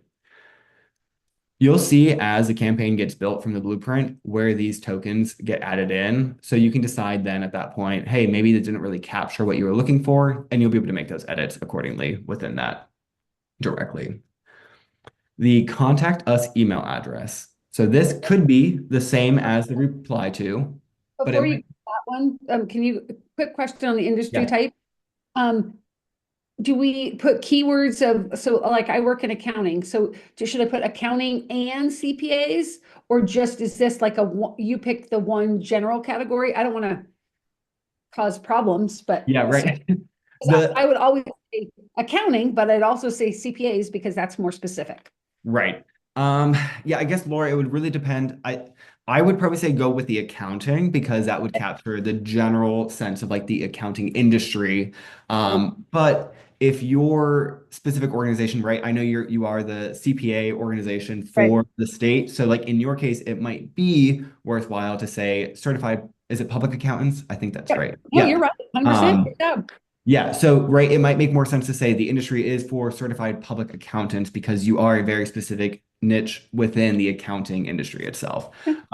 So yeah, more than welcome to use either. I wouldn't use the and, I would definitely choose like one or the other. Again, see how it gets brought in. So thank you. Perfect. Yeah, thank you, Laura. No, this is an opportunity for you all. All right. So this is your chance to ask us questions. So great on the industry type. Every time I meet with clients, I'm like, you help me figure out what your industry type is, and we'll figure it out within here. Again, we can make those edits when we get to the actual landing page text and so on. So at the contact us email address, again, so this can be the same as your reply to email address. This will be brought into a show text on landing page where it's kind of like, hey, for more questions, you can reach out to us at, and what email address would that be for you all? I'm going to drop our catch-all again because, hey, I'd rather that our entire team gets notified if we get an outreach to a membership inquiry. Contact us phone number. So I know a lot of people tell me, well, we don't use phone numbers anymore. Like no one calls us anymore. So if you have a phone number, obviously great. You can go ahead and drop that in here. If you don't have a phone number, what I would recommend, and I've talked to clients about this before, and our general way of going about this is put in a big delete And then what you would see is when you go into the campaign, you'll see where that delete was brought in because it's usually saying, hey, reach us at this email address or call at this phone number. So if you didn't want the phone number to be there, you would then just go ahead and take out the phone number accordingly. Your rejoin URL is going to be whatever web page that you would go to if you wanted to rejoin the organization. So in this case, I'm just going to drop this link here. You will see the rejoin, it says include HTTPS. So please make sure that when you have the address in here, it does copy over that HTTPS. So that way the link will function properly in the campaign. Everyone good at this point? Anyone have any need me to pause before I hit the run button? Okay. So next thing, if you haven't done it already, go ahead and click run. I'm going to click it on my end too. And what we're going to see here is we are now basically building that entire campaign out from this blueprint. So usually this takes about anywhere from a minute to a couple minutes, just depending on the size of the campaign itself. These campaigns, the lapsed winbacks, are usually about 4 check-ins. And I say usually 4 check-ins because obviously when you get into the campaign, once it's been created, you have the option to either add additional campaign check-ins or remove check-ins that you would not like to have included. So once this is all working, it's going to be drop us into our new campaign that we've just created. Right. And as a friendly reminder, this is our, hey, AI was used in the creation of this campaign. So please make sure to review everything just to make sure that the language makes sense. We do our best. We have created PropFuel in a way that it should capture the essence of what we're trying to get across. But we do just want to make sure that you've done your due diligence in reviewing, sent yourself some test emails, and gone through it to make sure we're all set. So you can just go ahead and close out of that. So if you've run the sequence campaign like I did, you'll see here we've got our sequence set. We enroll the contacts in the campaign. We'll wait 1 day before we send in the first check-in. After that first check-in has been sent, we then wait 2 weeks, send the second check-in, wait 2 weeks, so on and so forth until we've reached check-in 4. If you're ever curious how long this campaign will last, you can hover over this little question mark icon here in the wait for 2 weeks. Any of these will let you know approximately how many days after a contact has been enrolled when they would receive these check-ins. Sometimes it's a good vibe check just to make sure, hey, we're not sending, so many emails within a certain amount of time. But we can see here, within 45 days, we will have sent your member or this member a total of 4 emails. So if you're good with those, you can leave them as is. But if you ever decide, we might want to wait a couple more days before we send in the second check-in, you can always edit the sequence in which you send these. So what you do is you click on the edit within each of these, and you have the option to wait a certain amount of hours, days, weeks, or months. Just know that as you up. Question. Yeah, go ahead, Ginger. So if you're doing a scheduled campaign, then you wouldn't have those wait steps because Correct. they all happen at the same time, right? Yeah, let me see. So this is what a scheduled campaign would look like. So Okay, gotcha. we have, in this case, right, we have the date here. And what you would do with the scheduled campaign is you would go into this calendar icon and click on the change date button there. Quick note about when you update, you can't choose dates in the past. For obvious reasons, you couldn't send something that a date has already happened. So you can only select dates moving forward. And just as a friendly reminder, I feel like a lot of times we get help desk tickets. When you're looking at the calendar, you can only select a day within the month that you see here. So right now we're in April, right? So even though I can see May 1st, 2nd, and 3rd on this calendar, I can't select them from here. I'd have to toggle over to May to be able to select May 1st. Okay, so just as a heads up on that. And then, so once you've selected the date that you want it to be, you just click on that, you click confirm, and it'll move that date for you for that check-in. Does that help, Ginger? Yes, thank you. Perfect. A quick note about changing the dates here. I always recommend working from the back to the front. So whatever your latest check-in would be, we can see here in this case, January 11th, 2026, we would want to update this check-in first before we start moving any of these other check-ins, because what will happen is if you edit a check-in, so let's say if I selected a date that was between December 28th and January 11th for this first check-in, it would rearrange the order of the check-in questions. So we just want to make sure that we are kind of cognizant of when we're editing which dates and how that affects the order of the check-in questions. When you have 2 or 3 questions, it's not often, you don't have to worry so much because you can probably tell by the question itself which order it was in. But sometimes some campaigns will be 10 to 12 questions, check-ins long. And so you want to just kind of keep an eye on where those questions fall within the order. And then Ginger, I see, what is the best practice for how long to wait for each check-in? Great question. It's going to really be dependent on kind of how your organization has your kind of renewal cycle built. So obviously, most renewals happen within 30 to 60 days prior to the member expiration date.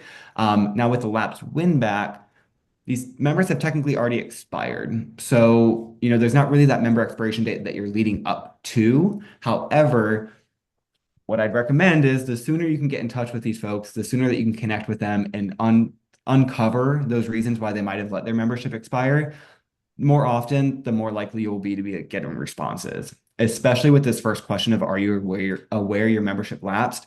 We want to make sure that they know, hey, your membership did lapse. Whether you know it or not, you are no longer technically a member of this organization, and we want to know if you knew that or not. So again, there's no perfect, this works for everyone, but the way that we have set it up with 2 weeks in between, we find that often works the best because there's also those reminders that are usually set up as well within the campaign. So those reminders we'll be able to see, in this case, we do send a reminder and it'll be 2 days after that initial check-in.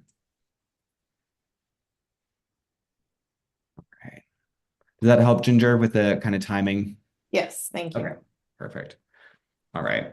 So once we are in the campaign here, so we've got our 4 check-ins. So kind of as we do with all campaigns, we want to just start kind of reviewing from the top down. We want to look at the question. We want to review the question type and decide if we want to either make any edits to the question or maybe the question's good as is, right? Generally speaking, we recommend from the blueprints to kind of consider the blueprints as a 80-90% done and really just focusing on editing some of the language of the landing page text to make it best suited for your organization. But the first question, being a yes/no question, is just, are you aware your membership has lapsed? So we can leave that as is. And then we want to start reviewing those workflows. So the workflows, again, the first question of being, are you aware? If someone is aware, they tell you that, yes, I know my membership lapsed, we're going to want to figure out, well, why did you let it lapse? So you'll see we have that redirect to a follow-up question, which is going to lead us to asking them, why did you let your membership lapse? Excuse me. And we'll see the couple of options that we have here available to them to select. Generally, pretty all-encompassing. However, you might find that some of these maybe just don't make sense for your organization. Or maybe you have a different membership or a different reason that might make more sense for your membership.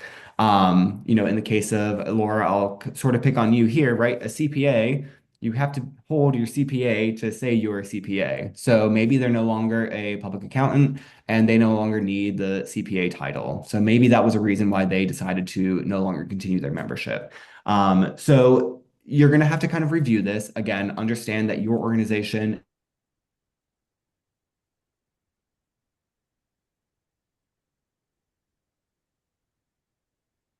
decide to leave the organization. Sorry, Does anyone have any you fell down a little bit. You broke a little bit. Can you Oh, just repeat the last few sentences? okay, yes, sorry. So generally speaking, right, most of these responses are going to be all inclusive of what we see members responding to organizations for the reasons for not rejoining or renewing their membership. So if you decide at your organization you need something more specific, you always have the option to edit the multiple choice responses that are available to them.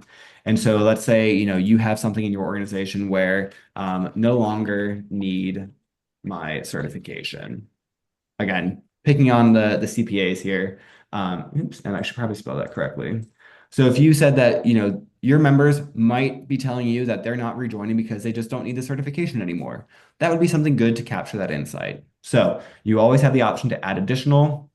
Again, with the options here, unfortunately, we don't currently have a way to drag reorder.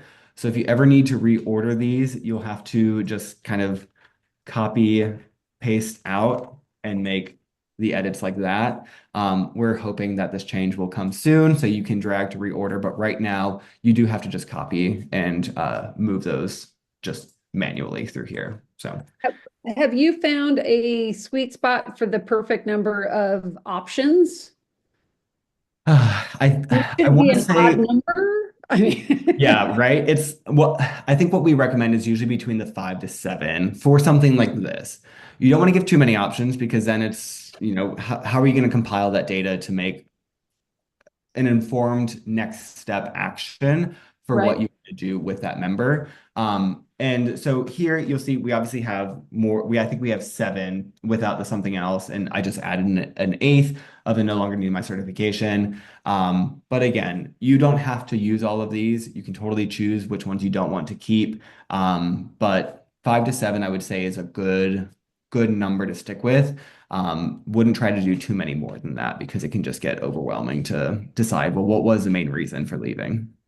Awesome. Thank you so much. Mhm. All right. Any other questions about the answer option choices? One thing I'll say here, from the blueprint, it's currently set, this kind of an artifact of older PropFuel days. The follow-up question here, the way that this shows is when the member looks at the question, I'm going to do the view test check-in, they'll see here, they can submit or they can select an option, right? So if I say I wasn't seeing value previously, they still see this follow-up question. Is there anything we can do to assist you? You are more than welcome to leave it as is, right? Because, hey, maybe there is something else beyond I wasn't seeing value previously that they might want to share with you. But as you noticed, when I selected I wasn't seeing value previously, it doesn't automatically submit that response. Until they click the submit button, they won't actually send that data back to you and you won't have it within PropFuel to see. So sometimes if you want to have that kind of additional follow-up, let's say probably to the something else response, we recommend doing the branch question that I talked about earlier, where we would, instead of having them see something else, we would have them click something else and would lead them to a new branch question that is then asking, what is that something else? So just kind of a note there on the follow-up question. If you decide that you don't want to use a follow-up question, you just delete the text there. And as long as that's blank, then that follow-up question is now removed. And you'll see here, whenever I have my questions, I have them right here without having to click into the additional, the follow-up space. All right. So as you're reviewing the workflows here. Sorry, I had to think of the word, not actions. As you're reviewing the workflows, you want to make sure that something to consider with these lapsed win-back campaigns, same thing with your renewal campaigns, is whether a response to this, why have you let your membership lapse, would result in you wanting to remove that individual from the campaign. The reason I say that is because, say, for example, we have this option of I'm retiring, and maybe your organization doesn't have a retired membership offer. Maybe it's, hey, once they've retired, there's really not much else for them to do within your organization. And you don't really want to bother them anymore with additional follow-up check-in questions from the campaign. So what you might consider, I'm using I'm retiring as an example. Any of these could work, but understanding that I'm retiring, hey, if they said that they're retiring, we might want to just go ahead and remove them from the original campaign. And I say remove them from the original campaign because as you see here, we are currently in a branch question. So we've only brought the individual to this segment here, this question, through their response from the original check-in question. So if we ever want to remove someone from the original campaign, when we go to add another action of remove from a campaign, when we drop down our selection here, we actually want to remove them from the main campaign. In this case, I named this lapsed win back 2025. You'll see the first option they give you is the current campaign that we're looking at. So we'll see that this is the branch question. But again, I want to remove them from the main campaign so that they don't receive any additional check-ins from the main campaign. So I would select the campaign from the dropdown and click Save Action. So now, once I've activated this workflow, if anyone selects the I'm retiring option, they will then now be removed from this lapsed win back campaign. So they won't receive check-in number 2, they won't receive check-in number 3, and they won't receive check-in number 4. To the contrary, maybe you do have a retired membership option, and maybe they're unaware of that, right? We often find some members are just unaware of all the benefits that we offer, all the different membership options that we offer. So we want to make sure that, hey, maybe there is a retired membership option, and we want to give them information on what that might be.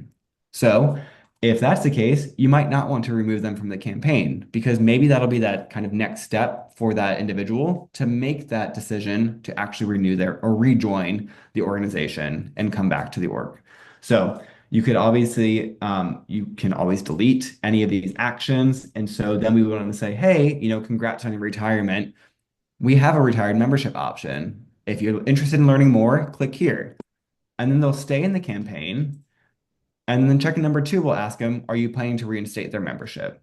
At which point, we do have an affirmative, no, I won't be rejoining this year. And that one does have a remove from this campaign, right? Because if someone tells us no, generally speaking, we're going to say, great, thank you for the insight. We'll let you be. Thank you for letting us know. And then we just kind of continue with the rest of the individuals in the campaign. But if anyone says yes, or maybe I haven't decided yet, we'll generally want to leave them in because our goal is through the show text on landing pages, or maybe through the send email actions, whatever actions we're following up with those individuals on, think about that one-on-one conversation. If someone tells you, yes, I'd like to renew, well, what do you want to tell them afterwards? What information do you want to get to them? Or if they tell you, I need a little bit more time, maybe there's something that you can do on your end. Maybe you can give them a call, or maybe you want to offer them the opportunity to talk to someone, say, hey, I need help renewing my membership. Have someone from your organization reach out to them. A bunch of different options that you can do for kind of continuing that conversation with the individual. Before we jump into the templates, are there any questions about what we've gone over so far in the campaign here?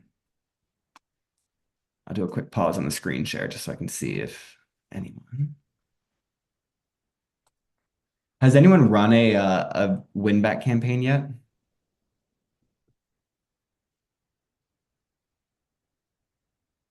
No one yet? We're actually scheduled to run our Lapse member campaign tomorrow, so Oh, okay. yeah. Nice. And how was the process of building that, Hannah? I did not build it myself. Our coworker built it, but I Okay. have done the Lapse campaign for 2024, and it was my first time doing it. It was a little bit intimidating, but once I figured out all the tools and where everything was at, it was pretty seamless. So Yeah. Awesome. Thank you for sharing, Hannah. yeah.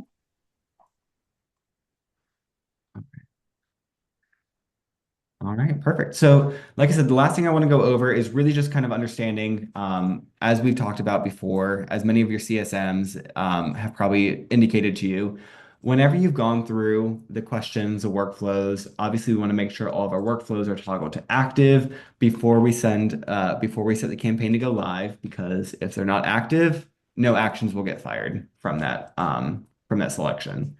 So we reviewed the question, we reviewed the workflows. The last thing we want to double check are the templates. So when we open up the template for the email settings, we're going to see that we have the 3 check-in, or the 3 templates rather. We've got the email template, the check-in page, and the thank you page. Email is the most important here in this case because when we send the email to the individual from our email domain, in this case, it's coming from PropFuel. For you all, it would come from your domain. So when you send the email, what information are we sending to the members? From the blueprint, it'll be pretty straightforward. Hey, your membership lapsed recently. We hope this was an oversight. Either way, we'd be glad to assist you. Simply let us know. Let's get them to that question as quickly as possible, right? We want to get them to the information. We want to capture that insight without too much other stuff blocking the way for that PropFuel question. What I always recommend my clients to do is up here in the top left, you'll see that we have under the edit template, we have the keyboard and then what looks like a little kind of mobile phone. If you click on this, it'll show you what the mobile phone view looks like. And this is a great way to see if you're maybe packing too much information ahead of your prop fuel question. Because how many of you check your emails on your phone? How many of your members are probably checking their emails on their phone, right? Probably a lot of people. So if we can get them to that question, the sooner the better. And definitely, you'll have a chance to reiterate the member benefits to these individuals. I would not recommend adding any links, any ways that the member could somehow find their way outside of this email, out beyond responding to this prop fuel question, because that's the goal. Get them to the prop fuel question so we can capture the insight and then give them the applicable information from that landing page text. So you'll see here, this is where it gets dropped in. We want to make sure that we're editing the subject line accordingly. So in this case, you'll see this is the little account that I have. Your membership has expired. I always like to do the magic wand, see what the AI generation will give me. Time to reconnect. Did you know your membership has lapsed? Great. I love it. You can see here we've got a signature line that was brought in through the fields of the blueprint. So it's got my name, my title, and the organization. You have an opportunity to edit any of these fields as you see fit. Just go ahead and as you do with any edit, you just go into this copy and you can say edit here. And now I've got a new email address or a new email ready to be sent. Other thing you want to edit is the thank you page. Just make sure that whatever the landing page would show up on is as you would like to see it. So in this case, right, we have a show text on landing page for the response. We've got a rejoin link here, and we've got the additional member benefits listed out that that the members might want to be informed of. So some general information there. So we looked at the templates. Any questions on editing the templates?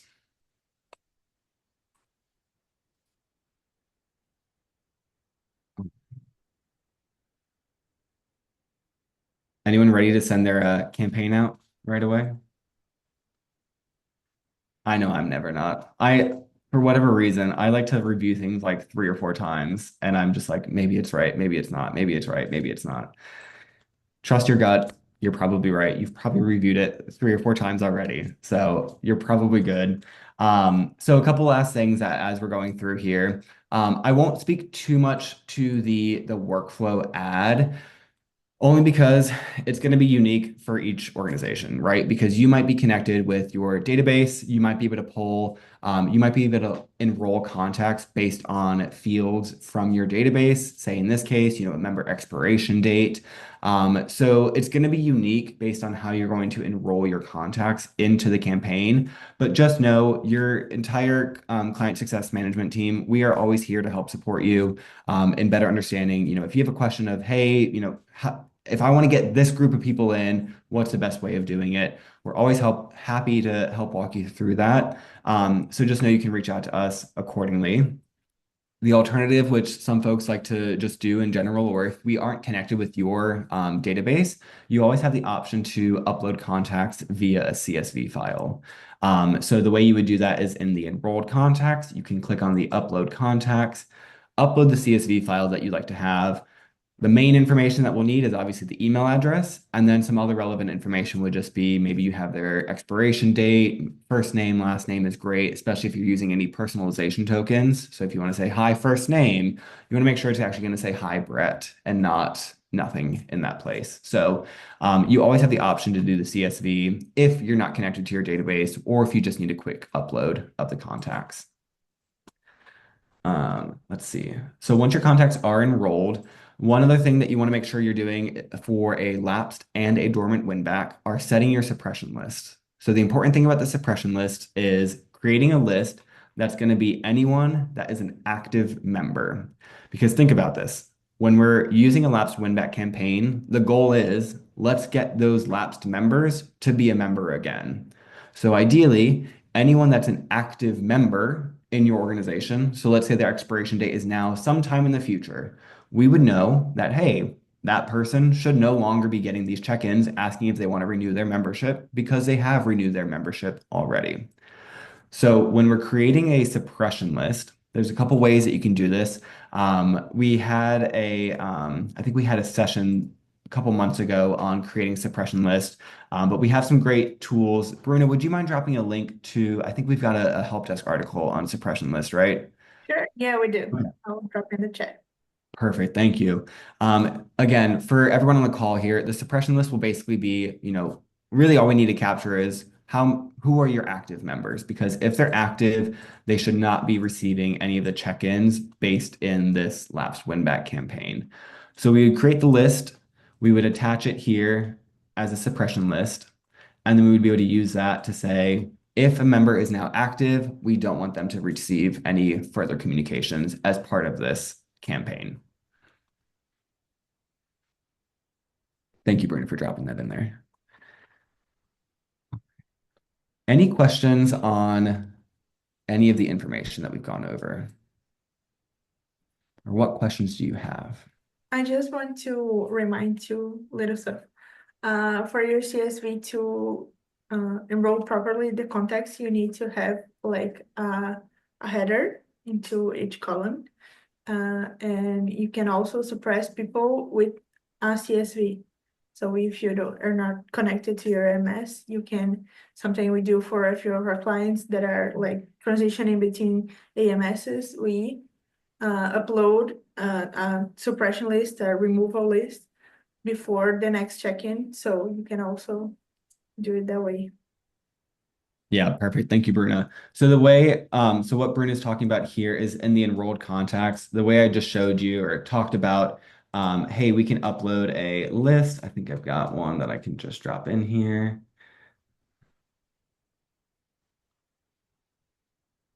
Oh, I should probably pick a good CSV list. Either way, you'll have a list of individuals. You'll select the list, and then as soon as, here, I can just drop this one in. I'm not going to actually pull it in. It'll ask you which fields you want to import within PropFuel. So basically, this is telling me what Bruna said. You need the headers. So these are all the headers that I have in my CSV file. And then what I want to bring in, like I mentioned before, I especially want to have the email address. I need to make sure that we have a way to connect with them. So I think there was, yeah, contact email. So I would pull in email address specifically.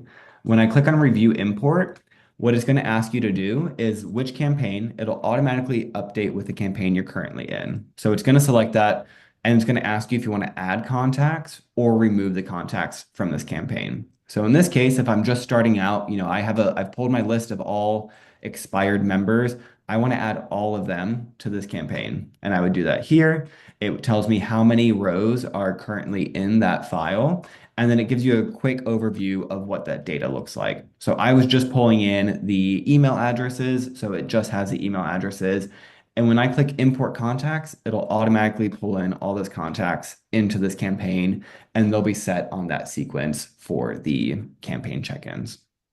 If you then need to do a remove list, so let's say, again, you're not connected to your AMS, and you have a list of now current active members that you can just pull, we can use a CSV and upload that to remove all of your active members. So if you have individuals that weren't in the campaign, it'll do nothing, right? Because they weren't in the campaign, so there's no one to remove. But anyone that was active in the campaign that is now on this remove contacts CSV file, they will be removed, so you don't have to worry about them receiving future check-ins. So again, I'm not familiar with everyone here. I'm not familiar if you have your database connected or not, but this is kind of one of those alternative ways to upload and work with the contacts within PropFuel via CSV. All right. So that is all that I have to share today. Again, once you've gotten your check-ins reviewed, we always recommend sending yourself a test email so that you can see how exactly that email is going to appear when it comes to your inbox. And what I can see here is, let me see if it's going to load. All right. So I have, oh, it's not letting me show you all. I'm sorry. It sent me the test email. I promise you I can see the test email. So then review the test email, click through all of the answer options, make sure that when you select each answer option, it's taking you to where you need to go, and any additional action items are fired accordingly. So with that, like I said, that is all that I have to share today. Any final questions that I can answer for anyone here?